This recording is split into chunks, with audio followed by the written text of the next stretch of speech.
স্থানীয় সরকার উপদেষ্টা আসিফ মাহমুদ সজীব ভুঁইয়া বলেছেন, জুলাই গণ অভ্যুত্থান নিয়ে কোনো কাজ করতে গেলেই বাজেট নিয়ে একটি মহল প্রশ্ন তোলার চেষ্টা করে। রোববার বিকালে রাজধানীর ওসমানী উদ্যানে জুলাই স্মৃতিস্তম্ভ এর ভিত্তিপ্রস্তর উদ্বোধন শেষে তিনি একথা বলেন। বিএনপির কেন্দ্রীয় নেতা ও সাবেক মন্ত্রী অ্যাডভোকেট রুহুল কুদ্দুস তালুকদার দুলু বলেছেন, আগামী নির্বাচনে জাতীয়তাবাদী দলের নিরঙ্কুশ বিজয় নিশ্চিত করতে হলে দলের নেতাকর্মীদের আর ঘরে বসে থাকা চলবে না। বিএনপি নেতাকর্মীদের নির্বাচনের ফলাফল ঘোষণা না হওয়া পর্যন্ত মাঠে ময়দানে ছড়িয়ে পড়তে হবে। আমি নিজে একজন মুক্তিযোদ্ধা, তাই সেফ এক্সিট আমার জন্য নয়। আমি এদেশেই থাকব বলে মন্তব্য করেছেন দুর্যোগ ব্যবস্থাপনা ও ত্রাণ মন্ত্রণালয় এবং মুক্তিযুদ্ধ বিষয়ক মন্ত্রণালয়ের উপদেষ্টা ফারুকী আজম। সারা দেশে এমপিওভুক্ত শিক্ষা প্রতিষ্ঠানে কর্মবিরতি ও শহীদ মিনারে লাগাতার অবস্থান কর্মসূচির ঘোষণা দিয়েছেন আন্দোলনরত শিক্ষক কর্মচারীরা। 3 দাবিতে জাতীয় প্রেস ক্লাবের সামনে অবস্থান কর্মসূচি শুরু করেন বেসরকারি শিক্ষা প্রতিষ্ঠানের এমপিওভুক্ত শিক্ষক কর্মচারীরা।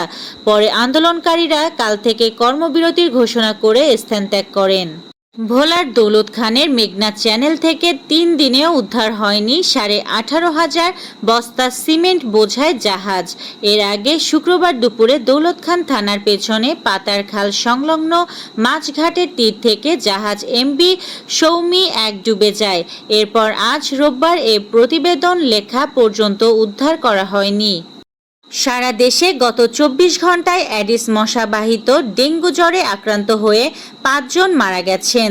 দেশব্যাপী এ জ্বরে আক্রান্ত হয়ে হাসপাতালে ভর্তি হয়েছেন 953 জন। রাতভর আফগানিস্তান সীমান্তে ব্যাপক সংঘর্ষের সময় 23 সেনা নিহতের কথা স্বীকার করল পাকিস্তান। এছাড়াও 29 সেনা সদস্য আহত হয়েছে। রোববার কাতার ভিত্তিক গণমাধ্যম আল জাজিরা এক প্রতিবেদনে এ তথ্য জানিয়েছে। কাতার, ইরান ও সৌদি আরবের আহ্বানে সাড়া দিয়ে আপাতত উত্তেজনা বৃদ্ধির পরিবর্তে নিজেদের সংযত রাখল পাকিস্তান আফগানিস্তান। রোববার তালেবানের মুখপাত্র জবিউল্লাহ মুজাহিদ সংবাদ মাধ্যমকে এ কথা জানিয়েছেন। আফগান টোলো নিউজ এ খবর দিয়েছে। ফুটবল বিশ্বকাপ মানেই উত্তর গোলার্ধের গ্রীষ্মকাল।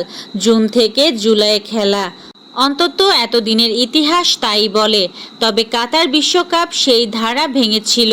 2022 সালে মরুর তাপ এড়াতে নভেম্বর-ডিসেম্বরে গড়িয়েছিল আসর।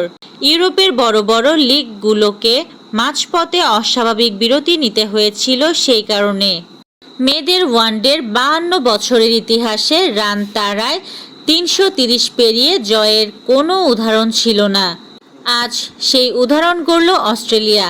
অ্যালিসা হিলির অসাধারণ এক সেঞ্চুরিতে নারী ওয়ানডে বিশ্বকাপে 330 পেরিয়ে স্বাগতিক ভারতকে হারিয়ে নতুন বিশ্ব রেকর্ড গড়েছে অস্ট্রেলিয়া।